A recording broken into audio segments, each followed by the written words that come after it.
વિદ્યાર્થી મિત્રો, આપણે પાઠ 4 રાજ્યનિક સ્વાસ્થ્યના ચોથા પાઠ વિશેની વાત કરીએ. આ અગાઉ આપણે 3 પાઠ વિશે ભણી ગયા છે. જુદા જુદા ગર્ભ અવરોધકો વિશેની વાત ભણી ચૂક્યા છે.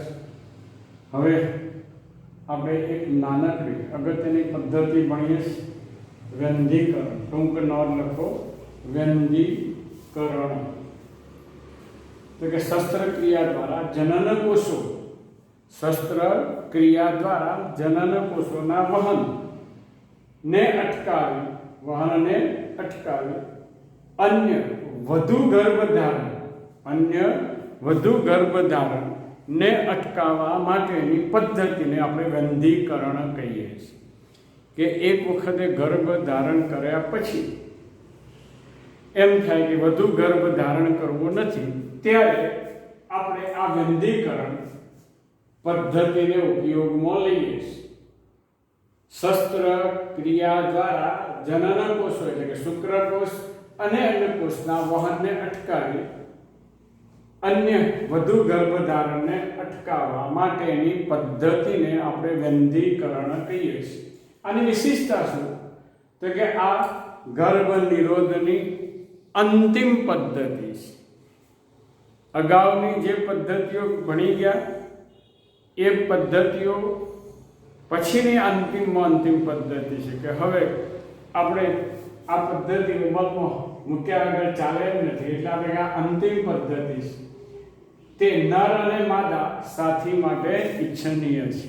નર અને માદા એમ બંને સાથી માટે ઈચ્છનીય છે. કારણ કે જ્યારે એક કરતાં વધારે હવે ગર્ભ ધારણ કરવું નથી, ત્યારે આ પદ્ધતિને અમલમાં મૂકી આ પદ્ધતિ દ્વારા આપણે વધુ ગર્ભ ધારણ કરતા અટકાવી શકીએ છીએ. હવે જોઈએ આપણે એના પ્રકાર. તો કે આ વ્યંધીકરણના 3 પ્રકાર, 2 પ્રકારો છે કે વાસેક્ટોમી અને બીજો છે ટ્યુબેક્ટોમી. વાસેક્ટોમી અને બીજું ટ્યુબેક્ટોમી. વાસેક્ટોમી પુરુષ નસબંધી અને ટ્યુબેક્ટોમી એટલે સ્ત્રી નસબંધી. વાસેક્ટોમી વિશેની વાત કરીએ. પુરુષમાં વ્યંધીકરણની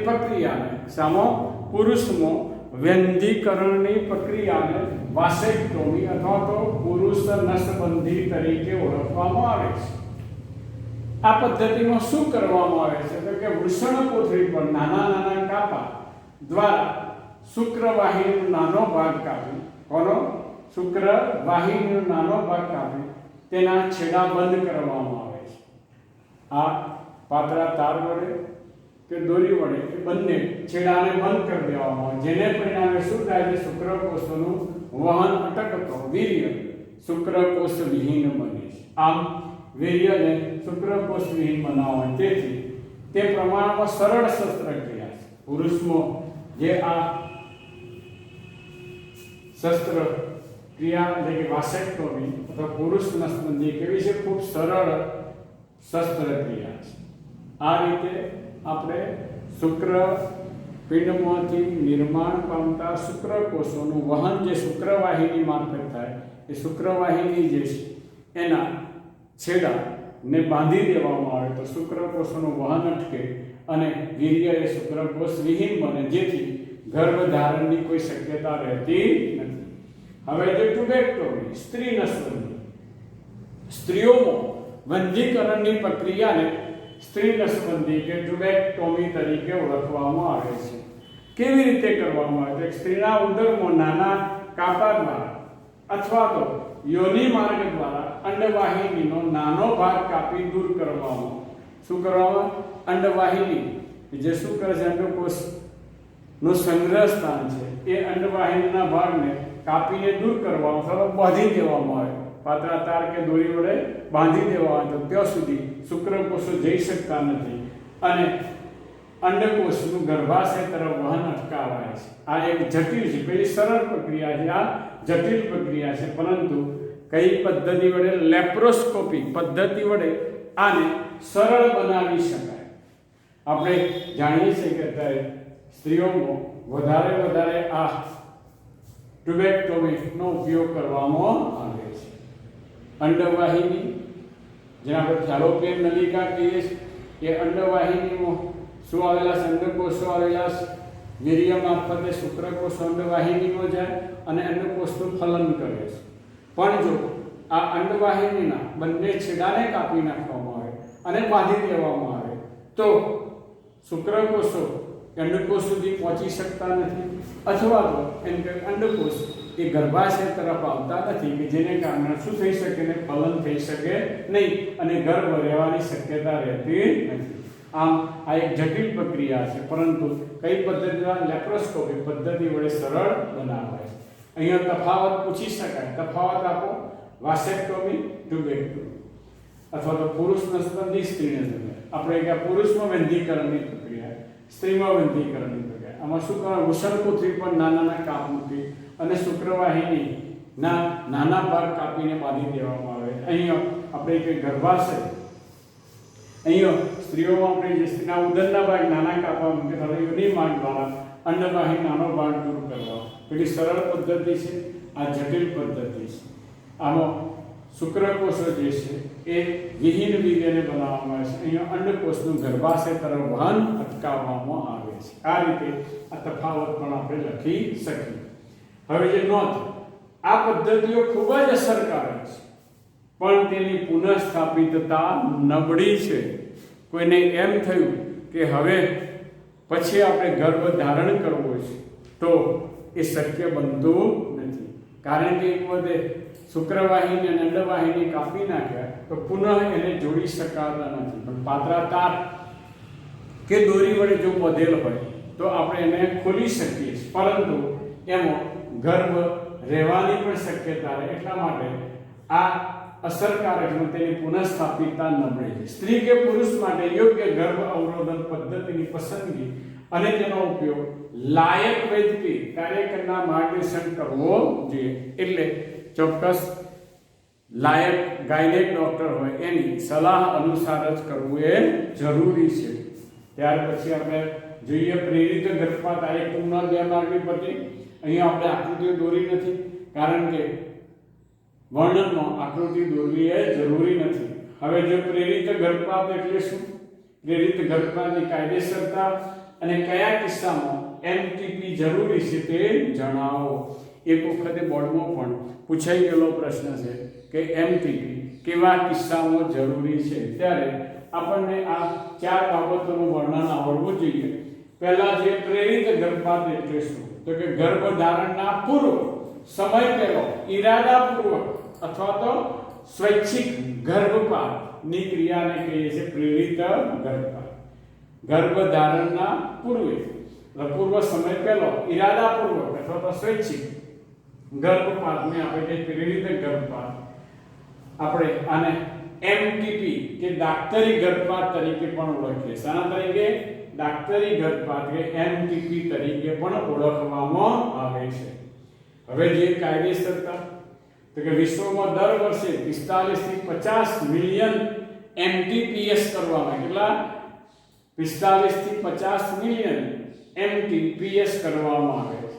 તે કુલ કાલ્પનિક ગર્ભધારણના 5 પૈકી 1ની સંખ્યામાં છે. કલ્પના કરીએ કે 5 ગર્ભ છે, એમાંથી 1 ગર્ભ આ રીતે દૂર કરવામાં આવે છે. ઘણા દેશોની અંદર આ એમટીપીનો સ્વીકાર કરવો કે કાયદેસર કરવો તે ચર્ચાનો વિષય છે, કારણ કે તેની સાથે ભાવનાત્મક, નૈતિક, ધાર્મિક, સામાજિક પ્રશ્નો પણ સંકળાયેલા છે. ભારત સરકારે એમટીપીનો દુરુપયોગ ટાળવા માટે 1971માં સખત જોગવાઈઓ સાથે કાયદેસર કરે છે અને ભારતમાં ગેરકાનૂની સ્ત્રી ભ્રૂણ હત્યા તથા અહીંયા આપણે જોઈએ છીએ કે ભેદભાવ ને રોકવા માટે આ પ્રકારનો પ્રતિબંધ મૂકવામાં આવ્યો છે. આપણે કોઈ પણ ગાયનેક ડોક્ટરના ત્યાં જઈએ તો હોસ્પિટલ ઉપર બોર્ડ મારેલું જ હોય છે કે જાતિ પરીક્ષણ એ ગુનો છે. અહીં જાતિ પરીક્ષણ કરવામાં આવતું નથી, અથવા તો ગર્ભપાત કરવો એ ગુનો છે, આવા બોર્ડ મારેલા જ હોય છે. કારણ કે આ 1971માં સરકારે આ કાયદો સખત બનાવ્યો છે. ગેરકાનૂની ગર્ભપાતને ઘટાડવા ગર્ભપાતના કાયદામાં 2017માં સુધારો કરવામાં આવ્યો. આ કાયદા મુજબ ગર્ભાધાન પામે સ્ત્રીના 12 અઠવાડિયાના ગર્ભ કેટલો 12 અઠવાડિયાના ગર્ભનો કેટલાક કારણસર માન્ય ડોક્ટર દ્વારા ગર્ભપાત કરી શકાય. કેટલીક વખત એ શું થાય કે ગર્ભ એ ખામીયુક્ત હોય, અથવા તો બળાત્કારનું પરિણામ હોય, અથવા તો વિકાસમાં તો ગર્ભ એ ખામી કે વિકૃતિ ધરાવતો હોય, ત્યારે 12 અઠવાડિયાના ગર્ભ જે છે ગર્ભને માન્ય ડોક્ટર દ્વારા શું કરાવી શકાય? ગર્ભપાત કરાવી શકાય. કેટલાક કિસ્સામાં કોર્ટની મંજૂરી લઈને પણ આ ગર્ભને દૂર કરી શકાય છે. હવે જે એમટીપી કેવા કિસ્સામાં જરૂરી છે તો કે સતત ગર્ભધારણ. કેટલી વખત માતા કે સતત ગર્ભધારણ કરે અથવા બાળક કે બંનેના જીવન માટે નુકસાનકારક હોય, એટલે કે માતા અથવા બાળક અથવા બંનેના જીવન માટે નુકસાનકારક હોય, ત્યારે એમટીપી એ જરૂરી છે. બીજી બાબત, જન્મ લેનાર બાળકમાં ગંભીર શારીરિક કે માનસિક અનિયમિતતાને લીધે વિકલાંગ નક્કર જોવા મળતું હોય. આપણે જાણીએ છીએ કે Down syndrome, Turner syndrome, Klinefelter syndrome, આ સિવાય કેટલીક શારીરિક માનસિક વિકૃતિઓ વાળું બાળક જો વિકાસ પામતો હોય તો આપણે આવા કિસ્સામાં એમટીપી કરાવી શકીએ છીએ.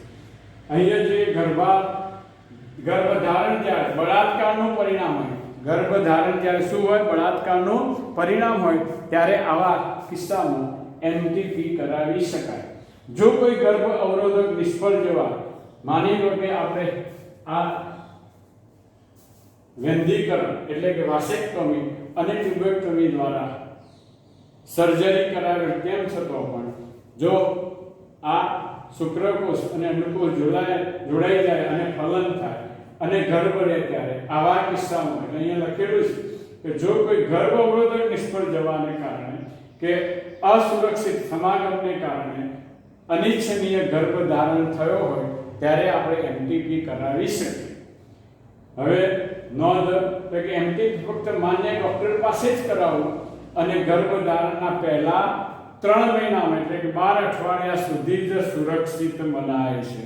આપણે જાણીએ છીએ કેટલાક કિસ્સાની અંદર 12 અઠવાડિયા પછી જ્યારે ગર્ભપાત કરાવવાનો થાય, ત્યારે કોર્ટના સલાહ અનુસાર અને એના પરિણામને આધારે જ આપણે કરાવી શકીએ. બાકી 12 અઠવાડિયાનો ગર્ભ હોય ત્યાં સુધી એને સુરક્ષિત આ એમટીપી કરાવી શકીએ. અસ્તુ.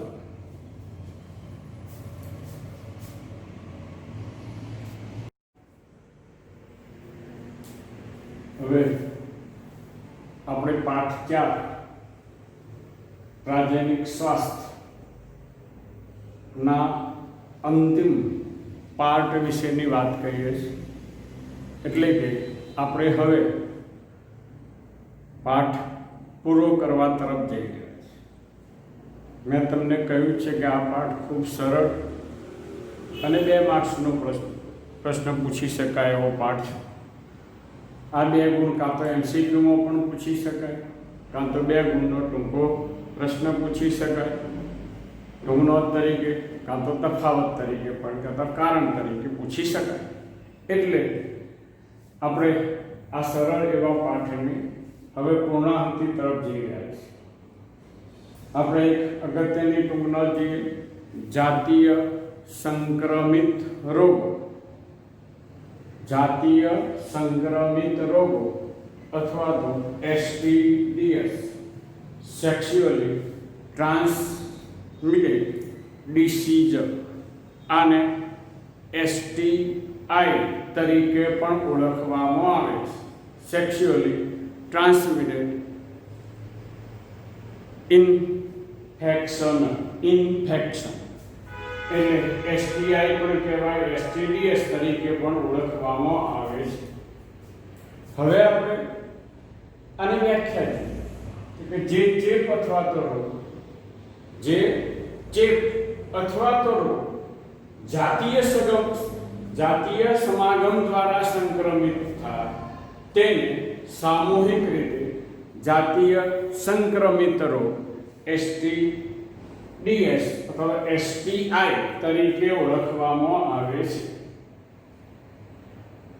જે ચેપ અથવા તો રોગ જાતીય સમાગમ દ્વારા શું થાય સંક્રમિત થતા હોય તેને સામૂહિક રીતે જાતીય સંક્રમિત રોગ તરીકે ઓળખવામાં આવે છે. તેના અન્ય કેટલાક નામ પણ છે જેને આપણે પ્રજનન માર્ગના ચેપ શું કહે છે ને પ્રજનન માર્ગના ચેપ અથવા તો સમાગમને લગતા રોગ વીડીઆઈ તરીકે પણ ઓળખવામાં આવે છે. હવે આ જાતીય સંક્રમિત રોગોના ઉદાહરણ જોઈએ તો ગોનોરિયા, સિફિલિસ, જનનાંગીય હર્પીસ, ટ્રાઇકોમોનિયાસિસ, હિપેટાઇટિસ બી અને એડ્સ. આ રોગો બેક્ટેરિયા, વાયરસ, પ્રજીવ, કે ફૂગ જેવા સૂક્ષ્મ જીવો દ્વારા ફેલાતા હોય છે. એટલે આ રોગોના વાહક તરીકે આપણે જુદા જુદા સૂક્ષ્મ જીવોનો સમાવેશ કરીએ છીએ, જેમાં બેક્ટેરિયા પણ આવી જાય, વાયરસ પણ આવી જાય, ફૂગ પણ આવી જાય.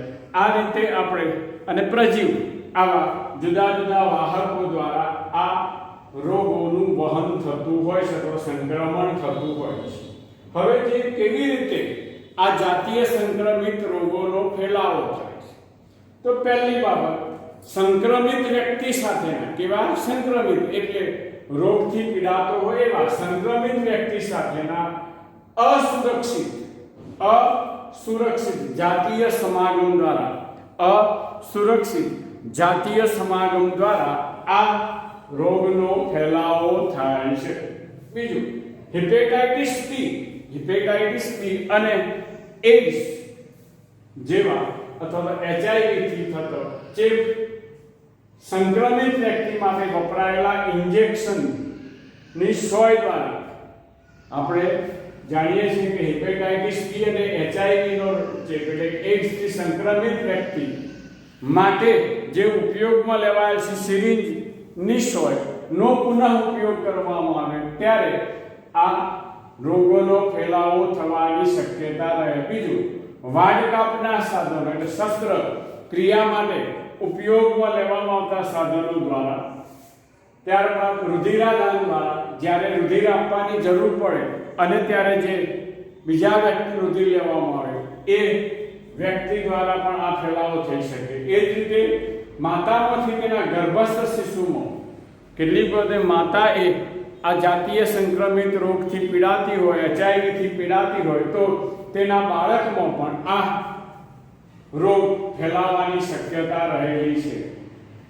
નોંધ કે તમામ વ્યક્તિઓ ચેપથી સંવેદનશીલ હોવા છતાં આમ તો તમામ વ્યક્તિઓ સંવેદનશીલ છે, પરંતુ 15 થી 24 વર્ષ વયની વય જૂથ વ્યક્તિઓમાં વધુમાં વધુ જોવા મળે. એટલે STDs નું પ્રમાણ સૌથી વધારે તરુણાવસ્થાવાળા વ્યક્તિઓ 15 થી 24 વય જૂથના વ્યક્તિઓમાં વધારે જોવા મળે છે. આના આપણે ગૌણ ચિહ્નો જોઈએ કે મોટાભાગના આ રોગોના શરૂઆતના ચિહ્નો ખૂબ જ ગૌણ હોય. શરૂઆતમાં આ રોગના ચિહ્નો કેવા છે? ગૌણ હોય, પરંતુ પાછળથી આપણે જાણીએ છીએ કે દ્વિતીય લક્ષણ ધારણ કરી શકે. અહીંયા ગૌણ લક્ષણો જોઈએ તો કે જનનાંગીય વિસ્તારમાં ખંજવાળ આવે, પ્રવાહીનો સ્ત્રાવ એટલે ચીકણા પ્રવાહીનો સ્ત્રાવ થાય, સામાન્ય દુખાવો થાય, સોજો આવે, કેટલીક વખતે ઝાડા અને તાવ પણ આવે. ત્યારે આપણે આ ગૌણ ચિહ્નો છે એમ કહી શકીએ. હવે STI વધતી સમસ્યા કે આ STDs કે STIs થી કઈ વધતી સમસ્યાઓ છે તો નિતંબની બળતરાના રોગો, ગર્ભપાત, મૃત બાળકનો જન્મ, ગર્ભાશયની બહાર અંડવાહિનીમાં ગર્ભધારણ, અફળદ્રુપતા અથવા પ્રજનન માર્ગના કેન્સર જેવી સમસ્યામાં શું થાય છે? વધારો થતો જોવા મળે છે. આ STI ની વધતી જતી સમસ્યાથી આપણે જોઈએ છીએ કે આવા પ્રશ્નો પણ ઉપસ્થિત થાય છે. હવે જોઈએ આ STDs ને અટકાવવાના સિદ્ધાંત. આ જાતીય સંક્રમિત રોગનો ફેલાવો અટકાવવો હોય, બચવું હોય તો શું કરવું જોઈએ? તો કે અજાણ્યા સાથી અથવા તો ઘણા સાથીઓ સાથેના જાતીય સંબંધો ટાળવા જોઈએ. એટલે જાતીય સંબંધો ટાળવાથી પણ આ રોગોથી બચી શકાય. બીજી બાબત જોઈએ આપણે કે સમાગમ દરમિયાન હંમેશા નિરોધનો ઉપયોગ કરવો. સમાગમ દરમિયાન હંમેશા નિરોધનો ઉપયોગ કરવો તો પણ આથી બચી શકાય. ઘણા સાથીઓ સાથેના જાતીય સંબંધ ટાળવા.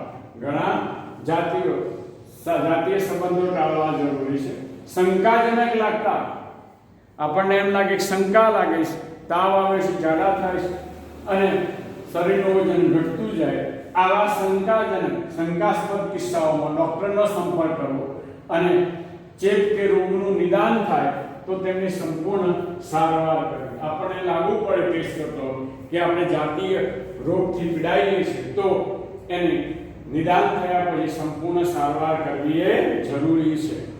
નોંધ: હેપેટાઇટિસ બી, જનનાંગીય હર્પીસ અને HIV નો ચેપ સિવાય હેપેટાઇટિસ બી, જનનાંગીય હર્પીસ અને HIV ના ચેપ સિવાયના અન્ય રોગોનું વહેલા નિદાન થાય અને યોગ્ય સારવાર મળે તો તે સંપૂર્ણપણે મટી શકે છે. એટલે ગોનોરિયા છે, સિફિલિસ છે કે ટ્રાઇકોમોનેસિસ છે, આવા જે રોગો છે એ રોગો આપણે જો નિદાન થાય, વહેલા નિદાન થાય તો યોગ્ય સારવાર મળે તો આપણે રોગોનો સંપૂર્ણપણે અટકાવી શકીએ છીએ. આ રીતે આપણે આ એક જોયું જાતીય સંક્રમિત રોગ. બેક્ટેરિયા હોય, વાયરસ હોય, પ્રજીવ હોય કે ફૂગ દ્વારા ફેલાય. આપણે જાણીએ છીએ કે આ માટેની નિદાન માટેની જુદી જુદી પદ્ધતિઓ પણ આવેલી છે કે આપણે એલિઝા ટેસ્ટ, એ જ રીતે WB ટેસ્ટ, PCR ટેસ્ટ, આ બધા જુદા જુદા ટેસ્ટ દ્વારા આપણે શું કરી શકીએ? આવા રોગોનું નિદાન કરી શકીએ અને નિદાન કરી એની સારવાર આપવા માટે કેટલાક રોગોથી આપણે બચી પણ શકીએ છીએ. હવે પાઠની અંતનો છેલ્લો પ્રશ્ન, ART પદ્ધતિઓ સમજાવો. મહત્વનો પ્રશ્ન, પરીક્ષામાં પૂછી શકાય એવો પ્રશ્ન. ART ની પદ્ધતિઓ સમજાવો અથવા તો સહાયક પ્રજનન પદ્ધતિઓ સમજાવો. કઈ સહાયક પ્રજનન પદ્ધતિઓ સમજાવો અથવા તો અફળદ્રુપતાના કિસ્સામાં દંપતીને બાળક પ્રાપ્તિમાં મદદરૂપ વિવિધ પદ્ધતિઓ વર્ણવો. અફળદ્રુપતાના કિસ્સામાં દંપતીને બાળક પ્રાપ્તિમાં મદદરૂપ વિવિધ પદ્ધતિઓ. જ્યારે માતા અને પિતા અથવા પુરુષ અને સ્ત્રી જ્યારે કોઈ પણ ખામીથી પીડાતા હોય અને ત્યારે ગર્ભ ધારણ કરવા માટે આ વિવિધ સહાયક પદ્ધતિઓને ઉપયોગમાં લેવામાં આવે. તો વ્યાખ્યા જોઈએ ART સહાયક પ્રજનન પદ્ધતિ એટલે શું? તો કે જે દંપતીઓની ખામીઓને સારી કરવી શક્ય ન હોય તેમને બાળક પ્રાપ્ત કરવા મદદરૂપ બનતી પદ્ધતિને, જે દંપતીઓની ખામીઓને શું કરવી? સારી કરવી. શક્ય ન હોય કે એમની ખામીઓને આપણે મટાડી શકીએ એમ ન હોય, સારી કરી શકીએ ન હોય, ત્યારે બાળક પ્રાપ્ત કરવામાં મદદરૂપ બનતી પદ્ધતિને સહાયક પ્રજનન પદ્ધતિ કહે છે. જ્યારે પુરુષ કે સ્ત્રી ખામીવાળા હોય અને બાળક ઉત્પન્ન થઈ શકે તેમ ન હોય ત્યારે આ પદ્ધતિને ઉપયોગમાં લઈ અને તેઓ બાળક ઉત્પન્ન કરી શકે છે. આને આપણે સહાયક પ્રજનન પદ્ધતિઓ કે ART કહે છે. સહાયક પ્રજનન પદ્ધતિઓ માંથી આપણે પહેલી પદ્ધતિ છે ટેસ્ટ ટ્યુબ બેબી કાર્યક્રમ. ટેસ્ટ ટ્યુબ બેબી, આમ તો આપણે બધા જાણીએ છીએ કે ટેસ્ટ ટ્યુબમાં એટલે કે માદા શરીરની બહાર ટેસ્ટ ટ્યુબમાં શુક્રકોષ અને અંડકોષને લઈ ફલિત કરી સ્ત્રીના શરીરમાં ફલિતાંડને દાખલ કરી ગર્ભ ધારણ કરવાની પદ્ધતિને આપણે ટેસ્ટ ટ્યુબ બેબી. તેમાં પત્ની અથવા દાતા સ્ત્રી પત્ની અથવા દાતા સ્ત્રીના અંડકોષ અને પતિ અથવા દાતા પુરુષના શુક્રકોષને એકત્રિત કરી પ્રયોગશાળામાં યોગ્ય પરિસ્થિતિ હેઠળ ફલન કરવામાં આવે છે. સ્ત્રી ખામીવાળી હોય તો દાતા સ્ત્રી પાસેથી અંડકોષ લેવો પડે. એ જ રીતે પુરુષ ખામીવાળો હોય તો પુરુષને બીજા પુરુષ દાતા પુરુષનો શુક્રકોષ લેવો પડે અને એને સાની અંદર પ્રયોગશાળામાં યોગ્ય પરિસ્થિતિ હેઠળ ફલન કરવામાં આવે. શુક્રકોષ અને અંડકોષને ભેગા કરી ફલન કરવામાં આવે તેને કહે છે ટેસ્ટ ટ્યુબ બેબી કાર્ય. આપણે આને ઇન વિટ્રો ફલન IVF સ્ત્રી શરીરની બહાર લગભગ શરીરની અંદરની જેવી જ પરિસ્થિતિમાં ફલનને શું કહેવાય? ઇન વિટ્રો ફલન IVF. સ્ત્રી શરીરની બહાર લગભગ શરીરની અંદર જેવી જ પરિસ્થિતિમાં ફલનને આપણે કહીએ છીએ ઇન વિટ્રો ફલન. આ ઇન વિટ્રો ફલન દરમિયાન શું કરવાનું છે? ભ્રૂણ સ્થાનાંતર એમ્બ્રિયો ટ્રાન્સફર કરવામાં આવે છે. આ એમ્બ્રિયો ટ્રાન્સફરની બે પદ્ધતિ છે જિફ્ટ અને બીજી છે IUT. જિફ્ટ આ કે zygote in vitro fertilize transfer ફલિતાંડ અંડ વાહિની માં સ્થાનાંતર IUT અંતસ્થ ગર્ભાશય સ્થાનાંતર. આપણે ગુજરાતી નામ બંને જોઈએ છે.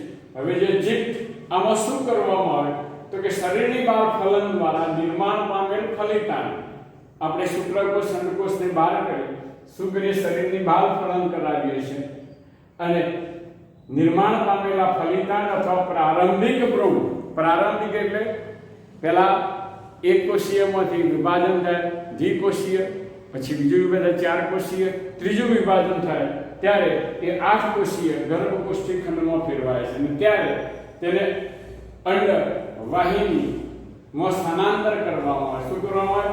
અંડ વાહિનીમાં ફલિતાંડને સ્થાનાંતરિત કરવામાં આવે તો આપણે એને જિફ્ટ તરીકે ઓળખીએ છીએ. હવે જે IUT અંતઃગર્ભાશય સ્થાનાંતર, આમાં 8 કરતા વધુ ગર્ભકોષ્ઠી ખંડ, પેલામાં 8 જ ગર્ભકોષ્ઠી ખંડ, અહીં 8 કરતા વધારે ગર્ભકોષ્ઠી ખંડો ધરાવતો જે ભ્રૂણ છે એનો આગળ વિકાસ પૂર્ણ કરવા ગર્ભાશયમાં સ્થાનાંતરિત કરવામાં આવે. ગર્ભાશયમાં સ્થાનાંતરિત કરવામાં આવે તો તેને આપણે IUT અંતઃગર્ભાશય સ્થાનાંતર. અહીંનો આપણે 8 ગર્ભકોષ્ઠી ખંડો વાત કરી, પ્રારંભિક ભ્રૂણની વાત કરી. હવે જોઈએ છે ICSI, ગુજરાતી કહે અંતઃકોષરસીય શુક્રકોષ નિક્ષેપણ. આ એક વિશિષ્ટ IVF પદ્ધતિ છે જેમાં શુક્રકોષને સીધો અંડકોષમાં દાખલ કરવામાં આવે. શું કરીએ છીએ? સીધા શુક્રકોષને અંડકોષમાં દાખલ કરવામાં આવે અને પ્રયોગશાળામાં ફલિતાંડ નિર્માણ કરવામાં આવે. ત્યારબાદ ભ્રૂણ વિકસાવી, ત્યારબાદ શું કર્યું? ફલિતાંડ નિર્માણ કર્યું, એને વિકસાવી સ્ત્રીના ગર્ભાશય કે અંડવાહિનીમાં સ્થાનાંતરિત કરવામાં આવે છે. સ્ત્રીના ગર્ભાશય કે અંડવાહિનીમાં સ્થાનાંતરિત કરવામાં આવે છે.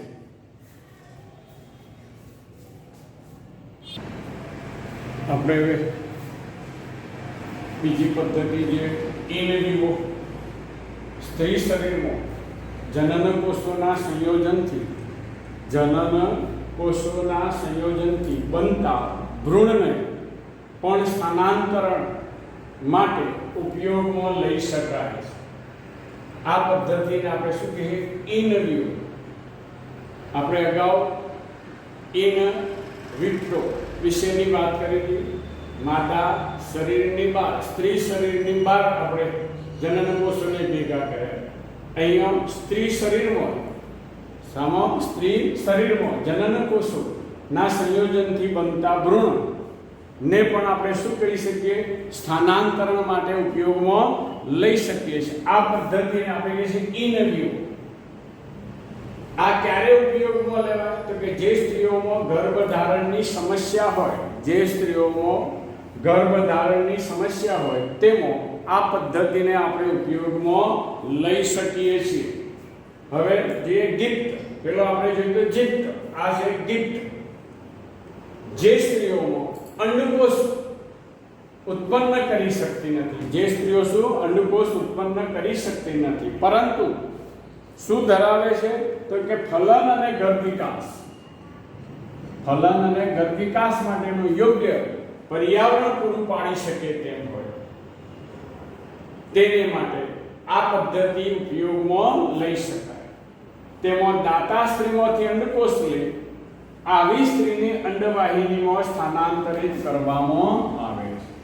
દાતા સ્ત્રીમાંથી અંડકોષ લેવાનો અને એ યજમાન જે સ્ત્રી છે એ સ્ત્રીને અંડવાહિનીમાં સ્થાનાંતરિત કરવામાં આવે છે. બીજું જે કૃત્રિમ વીર્યસેચન, જે દંપતીમાં પુરુષ સાથી સ્ત્રીમાં વીર્ય દાખલ કરવા માટે સક્ષમ ન હોવાને કારણે અથવા તો સ્ખલનમાં શુક્રકોષોની સંખ્યા ખૂબ ઓછી હોવાને કારણે વંધ્યતા હોય અને તેની સારવારમાં આ પદ્ધતિને ઉપયોગમાં લેવામાં આવે છે.